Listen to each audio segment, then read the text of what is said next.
Okay, so we're getting rolling here on a Monday morning, Closers Cafe. If you want to come hang out in the room so you can see my screen and interact with other agents, you can join our free school community. If you're watching on TikTok, that would be in the profile, in my profile, the link in bio. And if you're watching on one of the other streams, just go to the description. Just go to the description. We're going to get started in the Zoom room at the top of the hour. And you can come hang out in there for free. Just come join the school community. I am going to be unpacking how one engaged seller lead, an absentee owner, turned into multiple listing opportunities and clients.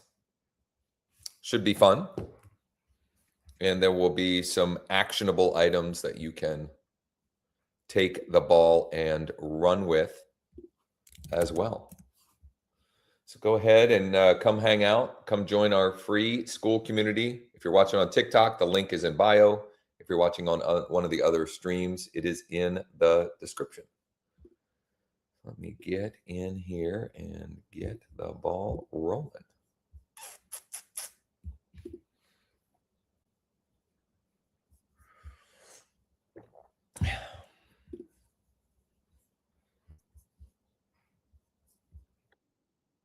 Good morning.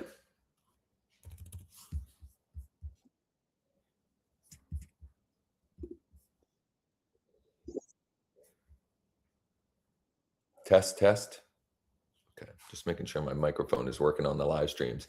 If you are in, watching on one of the live streaming platforms, if you're on TikTok, you can go to the link in bio and join the school community and come hang out in the room with us, see the screen, interact, etc. And if you're watching on one of the other lives, that link should be in the description.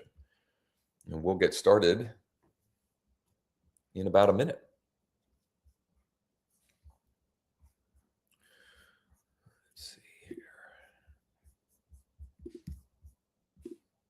Let's see here.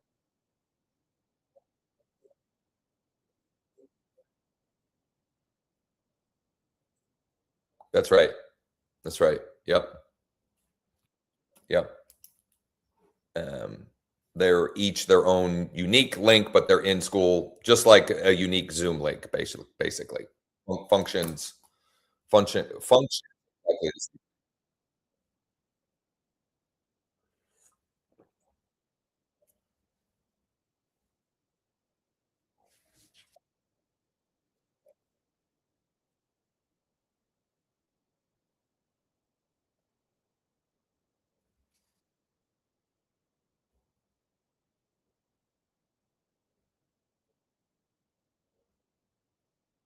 That's weird.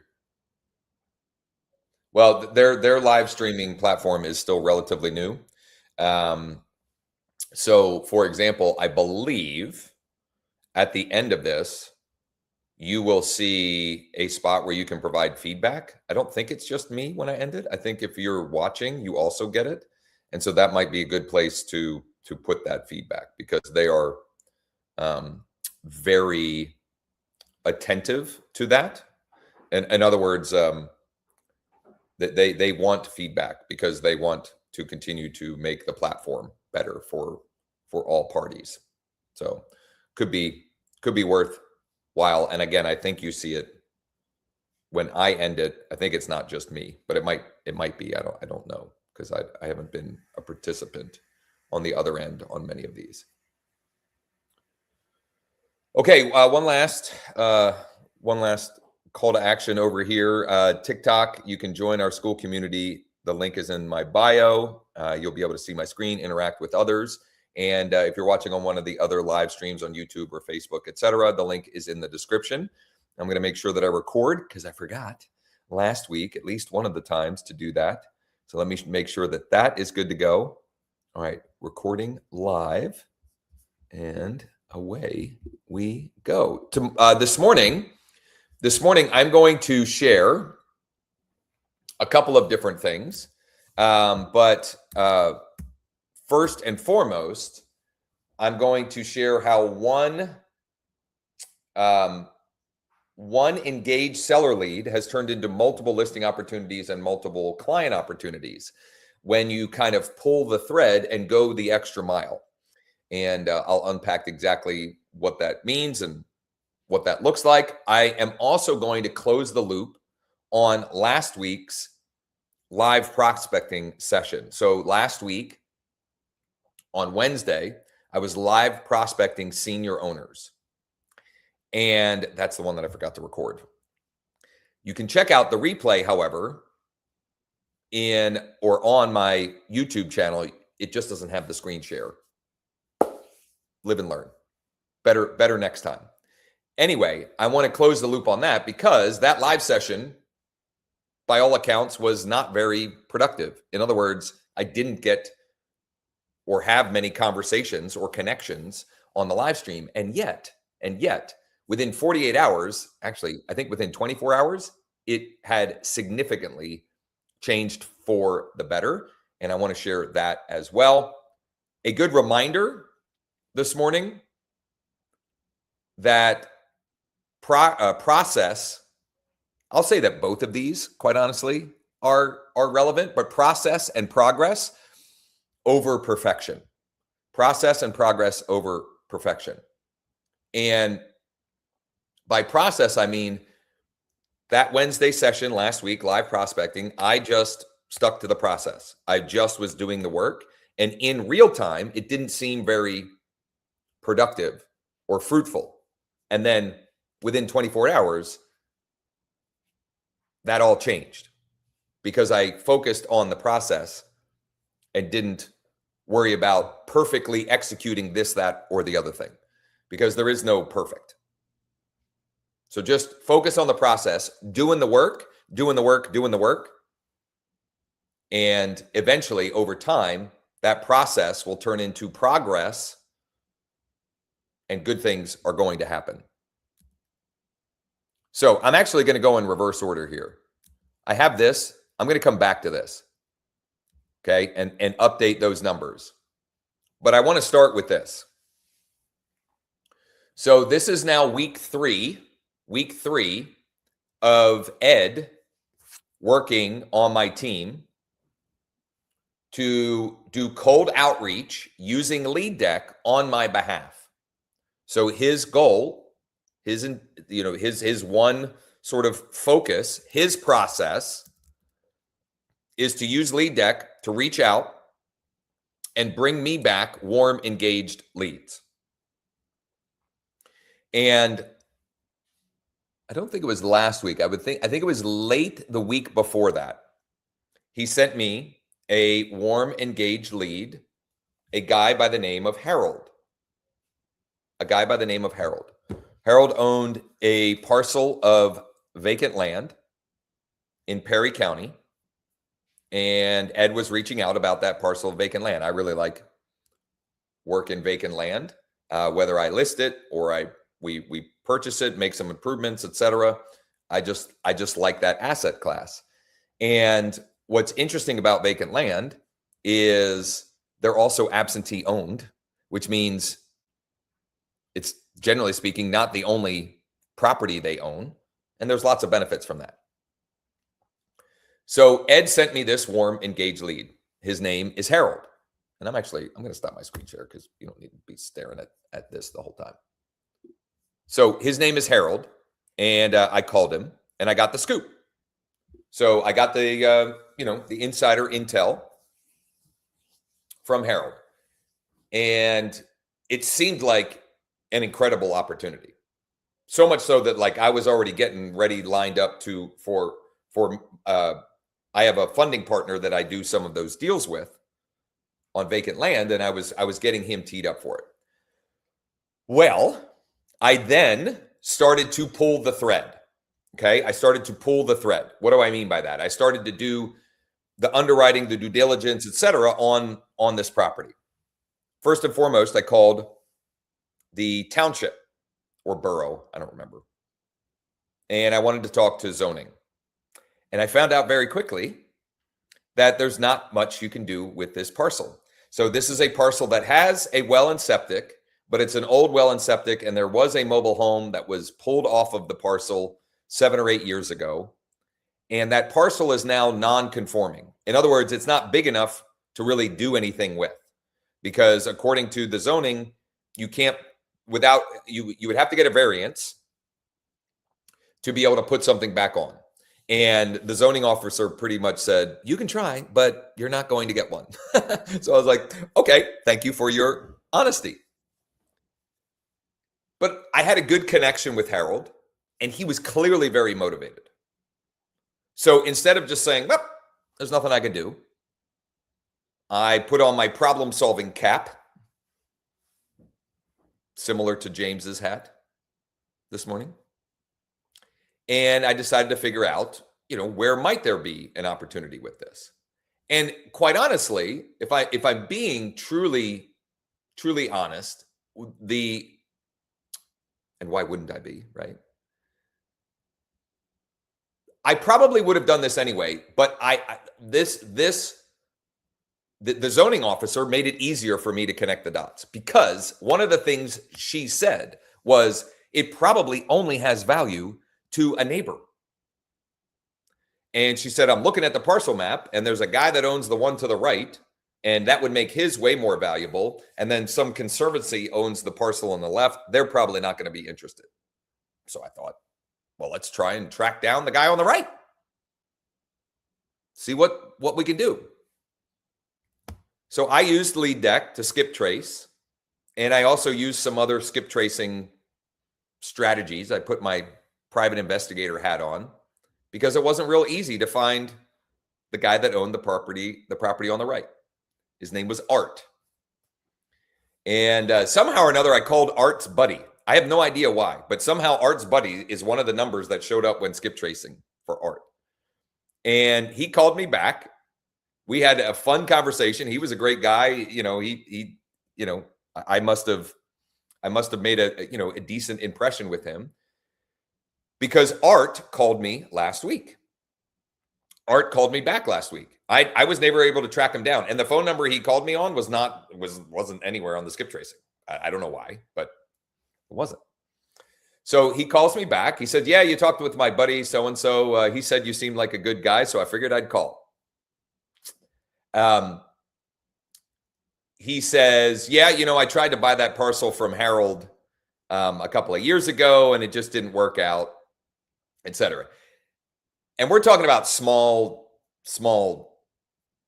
like chump change. These are small numbers that what Harold's looking for and what Art was willing to pay. And also, Art revealed in the conversation that he's an investor. He does fix and flips. He has other properties. And oh, by the way, he tells me, and it just so happens that I'm looking for a new real estate agent to work with, because the real estate agent I used to work with is my wife, but we're getting divorced. So that's not going to work anymore. So beautiful. I now have a card in my hand. I've got an active investor, and he let me know that he has a flip that he just finished recently that is under contract and settling. I think it was at the end of this month. And so I've got a new buyer in hand. Rather than me try to get like a little bit of money from matching them up, because I'm talking like Harold's willing to pay like $5,000 to $10,000 for this lot. I'm sorry, Art is willing to pay $5,000 to $10,000 for this lot. Harold said $20,000, but then when I called him back, he was like, well, just, let's just make me an offer. Rather than me try to get compensated on this, I decided I'm just going to put the two of them together and let them know, like proactively document and demonstrate, proactively let them know, hey guys, I'm not looking for anything out of this. I just, I know that your lot makes his lot more valuable, and Harold, I know that you want to sell it. So I just connected them up. And in the conversation I had with Harold to connect them up, what comes up? Harold has an apartment complex that he is going to sell this summer. And who do you think is going to sell it? This guy. Because I connected with him, I was real and transparent, and I went out of my way to provide real value without any expectation of compensation. So that was one warm, engaged lead from Ed that is now multiple clients and multiple transaction opportunities. Just because I went and pulled the thread, because you never know where it might go. I figured, well, why don't I call the zoning? Because I'm probably going to do more transactions there anyway. Good to know what's going on. Educate myself. Zoning makes a recommendation that I might have figured out on my own, because I know in doing enough land transactions that is a logical buyer. You know, I've sold a number of parcels where the buyer was the neighbor, because either they didn't want anybody to develop on it, or they wanted to develop because they had already developed the neighboring parcel and they wanted to develop that one too, whatever. So I pulled the thread there. I pulled the thread in the sense that I did everything I possibly could to find Art. And I still didn't find him. I found Art's buddy. And because I connected with Art's buddy and we had like a fun, lighthearted conversation, he passed that along to Art. And Art called me. I went back and Harold, and I wasn't being greedy. Could I have tried to like position myself as representing Harold or representing Art and get $1,000 or $2,000, commission out of it? Maybe, but we're talking about small dollars. And I did know one thing, that both of them owned more properties. So like I was giving up a little for a bigger opportunity. And, one of those a week compounded each week for a month, for a quarter, for a year, becomes like this snowball of business and clients that you can't stop even if you want to. It'll just keep compounding. It'll just keep compounding. So that's my guy, Ed. Any question on Ed's on my Ed story for this morning? I did also tease. I sent out an email update this morning with our updated weekly schedule. So I'm going to take a minute to confirm that for those. And if you're watching on TikTok, you can come join our school community where you can engage with everyone in the room here, see my screen, etc. The link is in the bio. If you're watching on YouTube or Facebook or one of the other live streams, the link is in the description. Our weekly calendar, at least for the foreseeable future, is Monday mornings is Closers Cafe, 9 a.m., bright and early. Knock it out. Tuesdays is our Lead Deck Lab for Founders Club members. That's at 1 Eastern on Tuesdays. Wednesdays will be live prospecting. Last week, it was senior owners. And that's what I'm going to unpack, is an update on that next. This week, I don't know what I'm open for suggestions this week. If anybody, I like to make those, just topical and relevant. And Thursdays, we're going to do our live demo and Q&A, our Lead Deck live demo and Q&A. That's at noon Eastern. So Monday morning, 9 a.m. Eastern, Closers Cafe. Tuesday is for our Founders Club members at 1 Eastern. Wednesdays, 11 a.m. live prospecting, 11 a.m. Eastern. And then Thursdays, noon Eastern, live demo plus Q&A. So an update from last week. I unfortunately forgot to record in the school community the session. So the slides that I was sharing in my screen sharing, you can't check out, but you can go back and watch the live stream on the Josh Shanley Coaching YouTube channel. Okay, that's my YouTube channel for other agents and sharing this kind of stuff. So you can watch that, but there's no screen share in it. On the live session, I contacted, I'm pretty sure this is accurate. I went back and recreated as best I could using the, we now have we now log your contacts in Lead Deck. So if I tap to call or tap to text or tap to email, that logs in there. So by all accounts, I had contacted in some form or another 27 senior owners last week on the session. I talked to one live, wasn't interested. I got another one that replied by text, wasn't interested. But within 24 hours, I got 4 more email replies, and I must have gotten 2 text replies. So my numbers, I might be conservative here. I might have gotten a total of 7 who responded in some form or another. But if I'm just using 6, that's a 22% response or reply rate. 22%. Now, not all of them were positive, but still, all we're trying to do is talk to more people, do the work, process.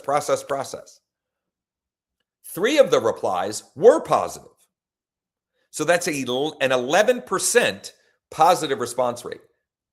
Now, that does not guarantee that I'm going to take a listing or it's going to be a transaction, but at least that said, I'm interested on some level. 2 of them said they were interested for that property. 1 of them came from me digging deeper. He replied and said, not interested in selling this one. Well, I could go and tell that he owned more properties. And just by his reply, I could sort of infer that he owned more. And I asked, do you have any others in your portfolio? And he said, well, actually, I do have a 4-bedroom that I have right now that's tenant occupied that I have been thinking about selling. 3 out of 27. Now, if I had just judged whether or not that was successful by the hour that I was live streaming and sharing that, I might have thought, well, that was a waste of time. And yet, giving it 24 hours, it turned into opportunity. Now, what happens for you in your business if you do that once a day, 3 to 4 days a week, for a month, then a quarter, then a year? Again, it just compounds. It just compounds. It just compounds. And very quickly, you'll have to be thinking about hiring someone like Ed to do this work so that you can spend more time going deeper and connecting on a deeper level with the warm, engaged leads. That's the next evolution that you'll get to sooner than later if you do the work and kind of follow the process.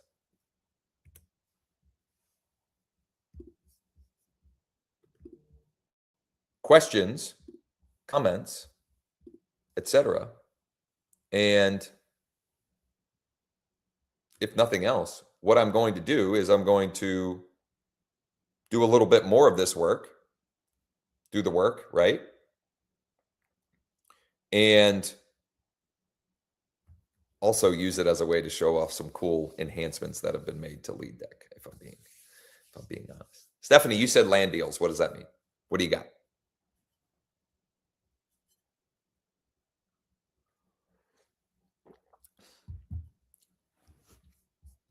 You need me to unmute you? Maybe I have to unmute you. Do I have to do that? And allow audio.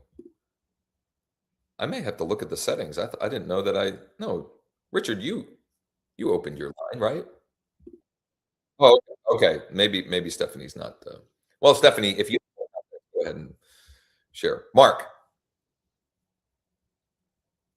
Oh, were you asking a question or just confirming that you could open? Gotcha, Stephanie. I'm sorry. You're saying the next, so my next live prospecting to reach out to landowners. I'm up for that. I love that. So maybe we'll do that. Okay, here's what I'm gonna share some cool improvements that have been made, and then do some more of the work from last week live prospecting. For those of you who are using Lead Deck, Sean released some cool enhancements, including when you go to your dashboard now, you will see what we're calling your hot list. It is using a number of different factors and like a scoring system to bubble to the surface the people that are already in your Lead Deck account that you might want to reach back out to. What was this inspired by? Well, it was inspired in part by Janita's story and success that was shared on last week's Lead Deck Mastermind, or Lead Deck Lab Mastermind. She shared how going back through 78 leads that she had contacted that had not responded turned into, I think, 4 replies and 2 potential listing opportunities. And so we're doing what, as much as we can to help identify who those are in your account. And you can sort them by 5, 10, or 25, which is pretty cool. Now, last week when I was live prospecting, because I tend to get impatient. Oh, I'm in Ed's account. Hold on. I need to get into my own account. While I was working, I was getting frustrated with a bucket or a deck of leads that it just seemed like had minimal contact information, etc. It was this one right here. It was senior owner and tired landlord. And so I pivoted to these 2, senior owner and tax default. And I had only gotten through, I believe, about, right here, I had contacted 9 out of the 20. So what I'm going to do this morning is I'm going to just select the uncontacted, and I'm going to finish closing the loop on that. Now, how did I figure that out? Well, I figured it out because A, I'm a dope. And B, I was preparing for today's session.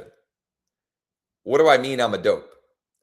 Well, I haven't been using the checkbox to confirm when I contact or I've made an attempt to contact leads. And I was actually, this is going to be very, whatever. You guys, I think you know by now, like I'm an open book. I started to record a loom for Sean to say, hey, Sean, you know what would be cool? Can we sort by people that the system will look if there's any outreach log and check for those? And then as I was doing it, I was like, shit, there's a contacted, uncontacted. And if I just used the tool the way it's supposed to be used, I wouldn't be sending him this loom. So Sean, if you're watching, I never sent you that because I realized the error of my ways. And I went and noted, all I did to make this, to do this is I went through these 20, which took, a minute. And I looked for the ones that had a contact log, meaning if I go to this one, it says that I've emailed the 3 emails. There was 2 phone numbers. They were both on the DNC. So I didn't tap to call them or text them, but I did email them. And so I just went and marked the checkbox. So now I can finish out this list.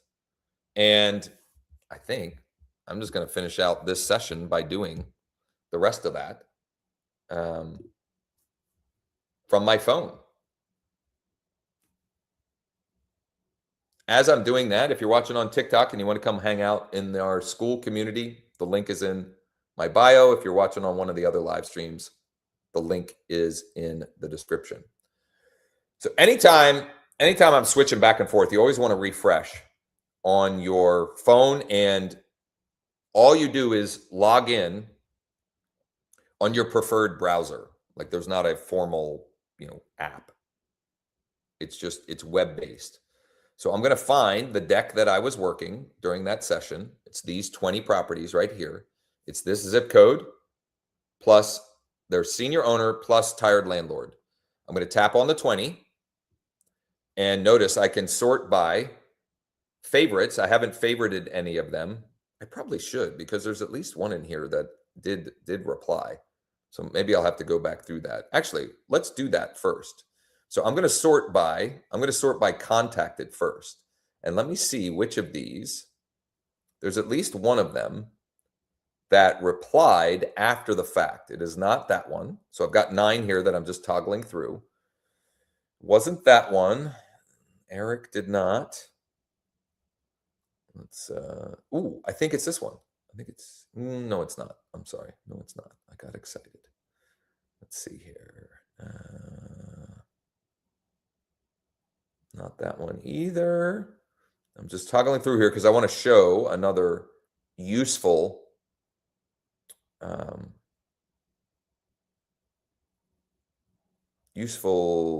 feature or functionality.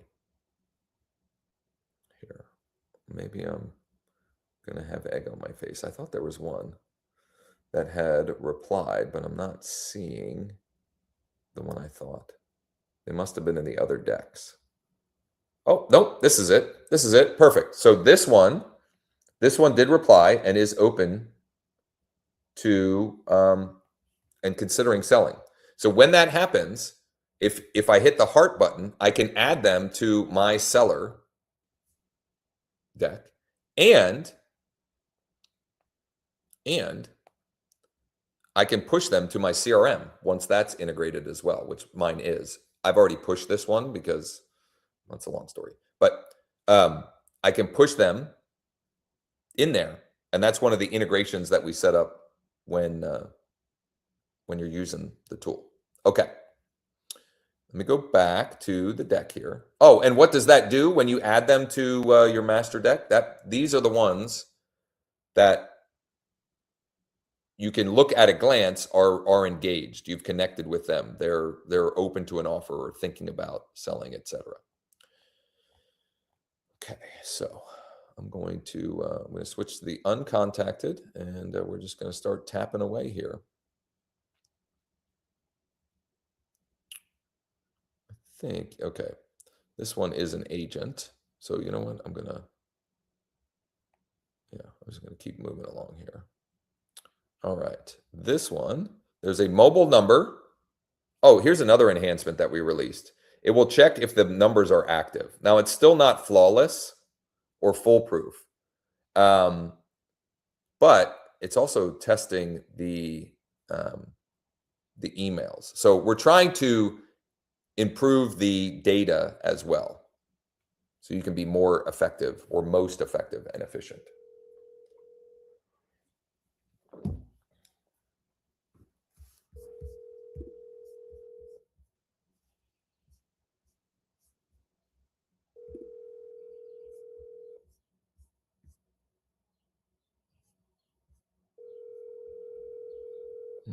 This guy's mailing address is Phoenix, Arizona. And there's a landline that's a Phoenix number. That is definitely not the right owner. My guess is that's a tenant because it's non-owner occupied. And what I'm going to do, so on this one, I need to call him. However, it's 9:30 here, and in Phoenix, it's either 6:30 or 7:30, depending on, they don't do the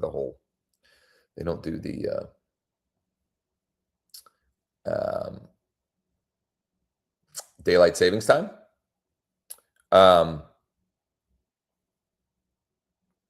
They don't do the whole daylight savings time. So what I'm going to do in the meantime, I do need to call him later. I'm going to make a note here. 63 F Street. Go ahead, Janita. I'm going to also add him to my absentee owner mailing list. Go ahead.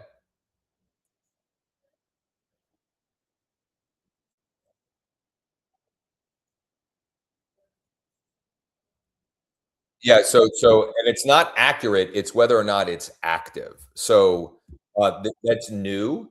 And again, it's not 100% foolproof, but it'll say active. And all of these are showing active right now. So it might be because this was run before that was added.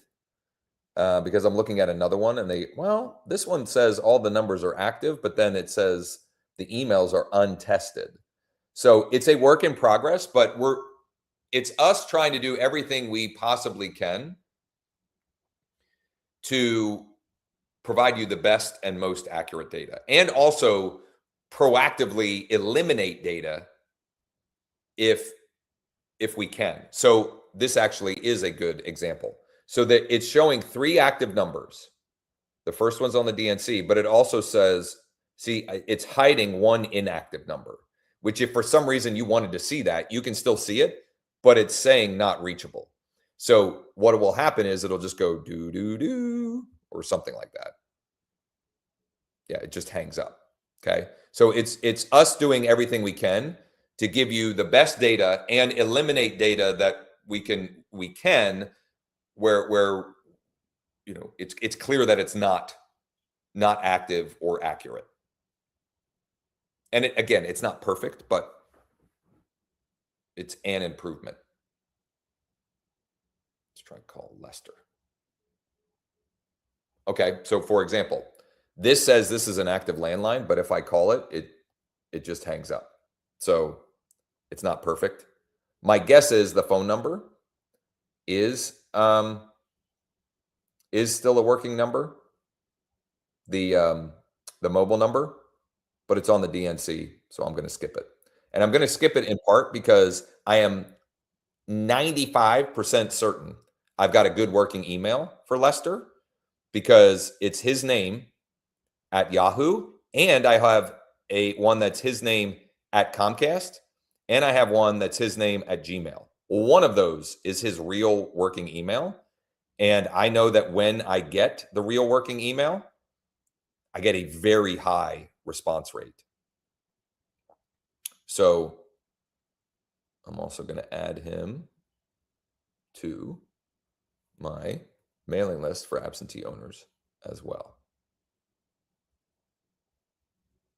And I'm I'm forgetting. I need to get into the habit of hitting the checkbox to mark as contacted, so then it can sort from there. Oops, hold on. Here we go.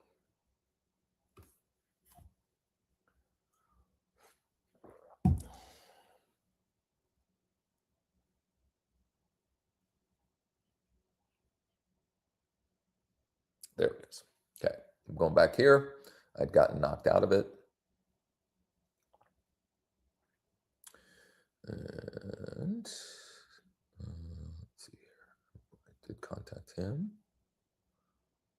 Here we go. Next one. Looks like Walter and Diana Brown. Walter and Diana Brown. It's non-owner occupied. DNC, and the emails. If I had to guess, the emails are the tenant. The first two, just by looking at the emails. However, the third email is his name at a local business that I know is still an active local business. So I've sent that, and I'm going to add to my mailing list. Absentee, and I'm going to make sure that I mark it as contacted. And so my list is dwindling down, which is good. It means I'm focused on the process, just doing the work, getting through the data, because the more I do, the more comes back. All right, so this is interesting. It's got first position, second position, fifth position, and it's marking 2 inactive that were third and fourth position. I'm going to try the landline that's not on the DNC, but it's not an active number either. And then I can hide that number too. I didn't even think of that. So you can hide, if you call a number and it's not active, you can then hide it. This is probably his email. So that's good.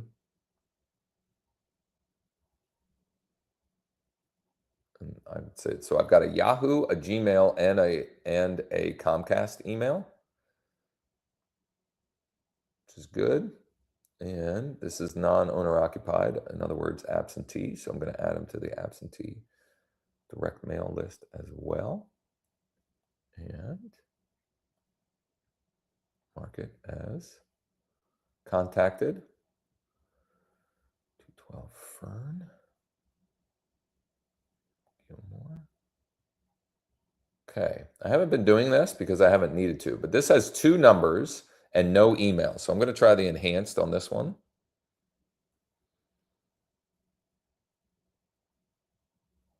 Okay, look at this. Now I've got 6 phone numbers and I think a daughter's email. I think it's a daughter's email, but it's a Gmail and it's her real name, unless the wife goes by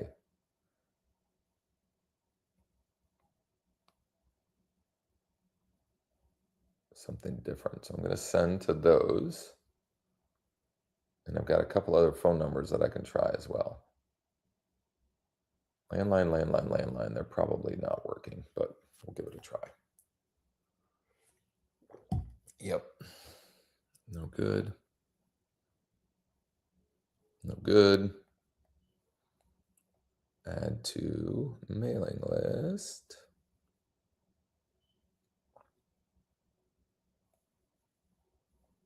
Whoops. I keep forgetting to hit the checkbox. When you do, it just gives you a green dot. Ooh, Sally. Landline is the first number, and I think it's right because her mailing address is Florida, and it is a Florida phone number. Maybe we can get Sally.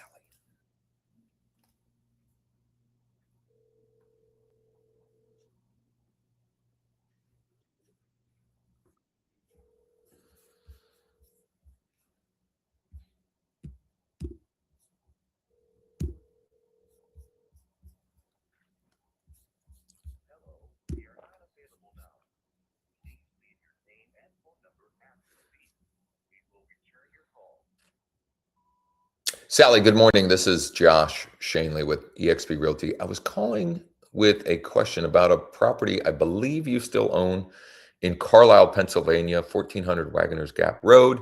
If you would give me a buzz back, this is my cell phone, 717-571-0456. 717-571-0456. I wouldn't normally leave my voicemail twice, but that was very clearly like an old school answering machine. And so she may not have caller ID on the phone number that I called. She might, but I definitely have a good working number. I'm going to grab this call. Hello, this is Josh.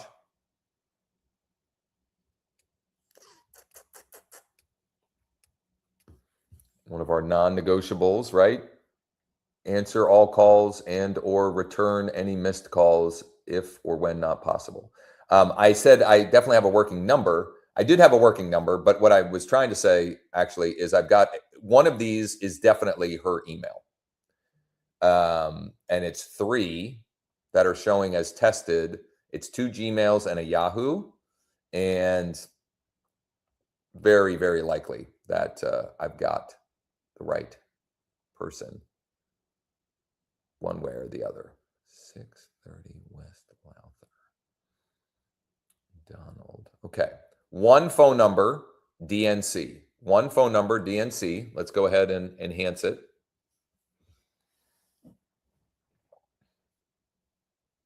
Now,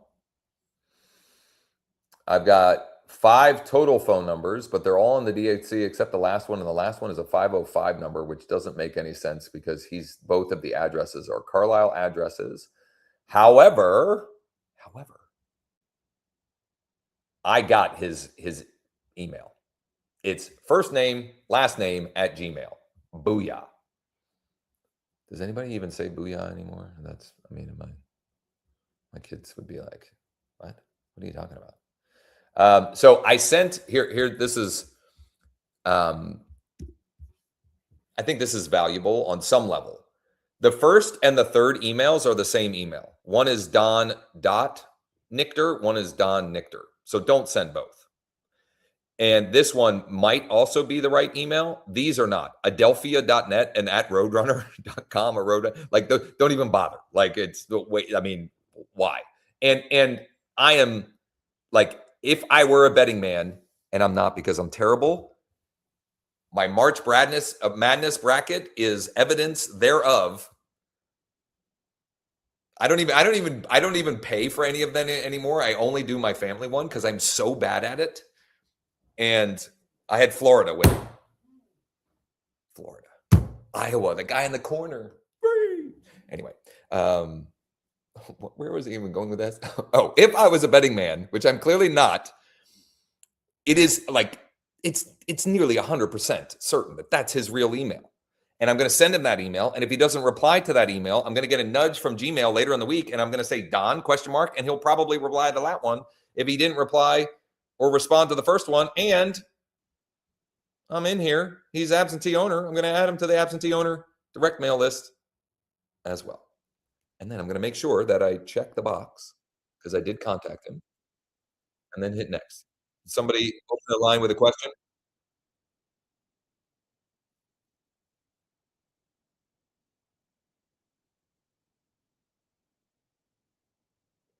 I've been doing it for months now, and I have not noticed anything. I can't guarantee it, but I have not noticed any impact. So I do think you need to do enough to be able to notice patterns. So this guy's name is, where's his dang name? So like I can tell that this is a good, we got Gmail. This one doesn't make any sense because it's not related to like it's not the name. So I'm going to ignore that, but I'm going to send, and these two are the same. One has a dot, one doesn't. So like if you can eliminate numbers, just skip them. But otherwise, I haven't noticed anything to be cause for concern. I will say, for whatever it's worth, I've been thinking more and more about a number of things. What a weird sentence. I'm sorry. I've been thinking a lot more, in particular, about helping those who are interested in at the level that would warrant consideration of hiring someone like Ed. What does that look like? And how do we set that up to ensure success? And part of that process would be having a dedicated line and an email channel for that person.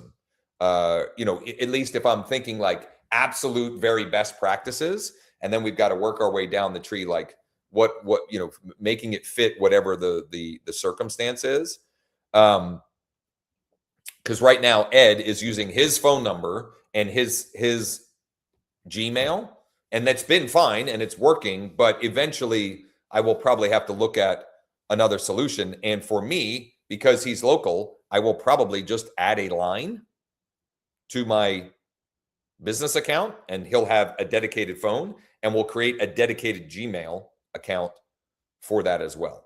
Like it's a simple thing, but I do think at some point I'll have to explore that.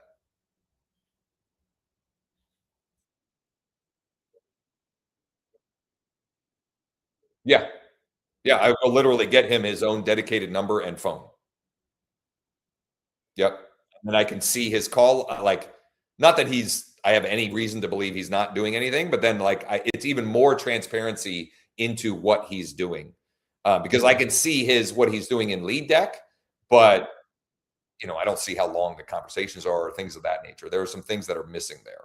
And another thing that I need to start doing is mandating that he use the purple microphone to start recording his side of the calls as well, which is something I don't mention that often, but if you tap the purple button, it's going to record my side of the conversation.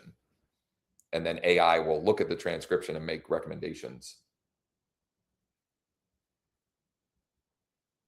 Who am I calling here? Yeah, I was trying to reach Eugene. Eugene, good morning. This is Josh with eXp Realty. Hey, curious, do you still own the property at 2135 Circle Road? Oh, it is. Oh, okay. So I'm guessing. Well, yeah, no, I was just calling to see if you'd be totally opposed to looking at an offer on it. But if it's not yours, gotcha. And I'm assuming she's not. Oh, interesting. And I assume you have no idea if she has any thoughts of selling. Perfect. Totally get it. I appreciate you taking the call. We'll make note of it. Thank you. So I can only guess that he was a Eugene Jr. because it's his mom's house. So I'm guessing he was a Eugene Jr. He lives right down the street, and she is not interested in selling. Such is life. Move on. I got two more before I finish this deck, and then we'll open it up if anybody else has questions, and then we'll get to work on making the week as productive as possible. All right. So I've got, pretty sure I've got good emails here. Two good emails. One probably not, but it says tested in green, so I'm going to give it a go. And then this is absentee owned. All of these are absentee owned. I don't know why I'm saying that, because this particular stack is senior owner, tired landlord.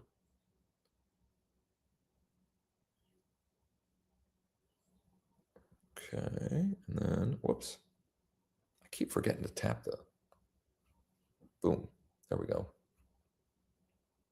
You know what? Here's what I'm going to do. Here's the recommendation I could have made in my recording to Sean, is that it should automatically, well, actually, I'll get feedback from, does it make sense for those of you using it? Does it make sense that if there is an outreach log, that it marks them as contacted?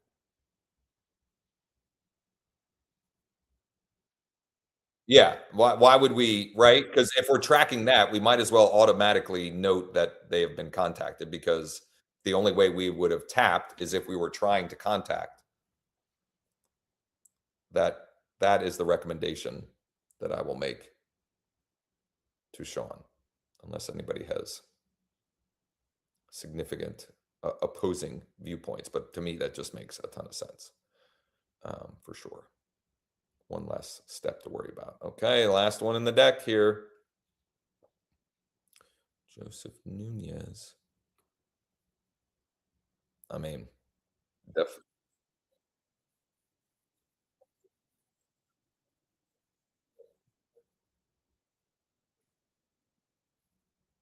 well, I mean,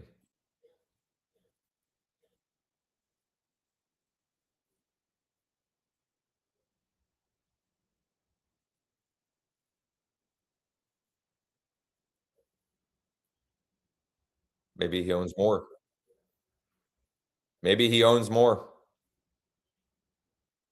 I mean, and also it's an easy solve. I'm so sorry. For some reason, it was showing in one place as not having sold, and clearly, cross-checked it elsewhere. Um, I want to definitely improve that flow for expireds. There's like no perfect solution is the problem, because you have to check multiple places, and there's still something I think we can enhance it somewhat. Instead of, so for example, instead of scrubbing on import, or scrubbing individually, scrubbing it on import against an AI search. I think there are things that we could potentially still improve that piece of the functionality of it.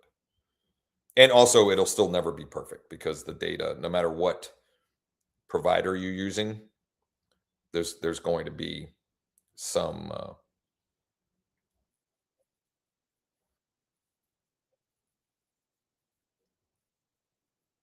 yeah, yeah. Stephanie, you have an AI process for that. How are you doing that? I'm curious.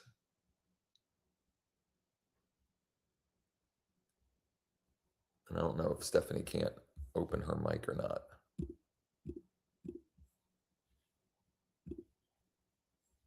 I don't know how you fix your mic. I'm hitting allow audio. Well,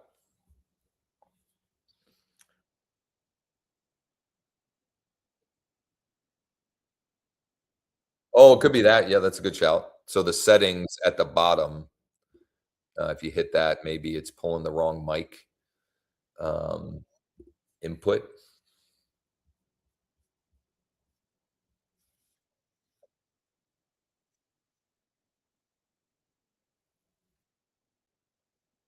I know, but what I would like to do is check it on import, so it just eliminates the ones that have sold in the last 12 months or are actively listed, so you don't even have to do that. And I think what Stephanie is saying, so Stephanie, let's do this. If you could please plan to share tomorrow. Are you going to be on the Lead Deck Lab tomorrow? Because I would love for you to share that there, and then we can clip that out and share with others who are interested. I was going to say something else with that. Doggone it. I don't know. I was going to say something else with that, but I lost it out of my brain. But Mark, yeah, I think we can do a little bit better to clean it on import. So it's just so we can just be more effective and efficient. So we can eliminate the ones that like Stuart found, which maybe there still is the case, still is some cases where it'll just, for whatever reason, it sold and it wasn't noted in some place or another, or, whatever. It's not going to be perfect, but I think we could certainly improve it to a certain degree with that. So yeah, curious. I'm curious, Stephanie, the process you're using, because we might be able to build it into the tool. Anybody else? Anything before we shove off for the week? I will be tomorrow is our Lead Deck Lab for Founders Club at 1 Eastern. For those of you in Founders Club, that Zoom link, at least for the foreseeable future, won't change. So it'll be the same Zoom link. On Wednesday morning, I will do live prospecting with Lead Deck, maybe vacant land per Stephanie's suggestion. We'll see. And then Thursday at noon Eastern is our live demo and Q&A.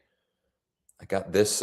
Sometimes you have to be persistent in getting reviews from your clients. So I had a settlement last week, and it was a little bit, what's the word I'm looking for? What's that? It wasn't even contentious. It's that she was a bit of a, um, what's the word I'm looking for?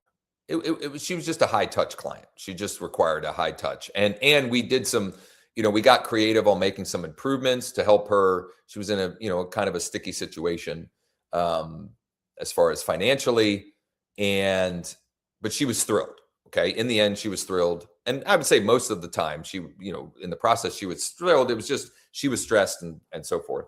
And so I had asked her for a review last week, and she had not provided one. I sent her a little bump this morning, and I had to close the loop on something for her as well. So it was nice that I had a reason to be reaching out and could give her a little nudge, like, "Hey, don't forget."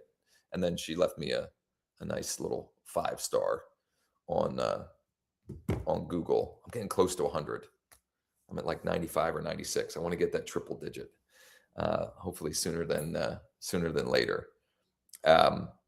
So that's our schedule for the week and the schedule for the foreseeable future. We'll do Closes Cafe Monday mornings. We've got Lead Deck Lab for our Founders Club members on Tuesdays.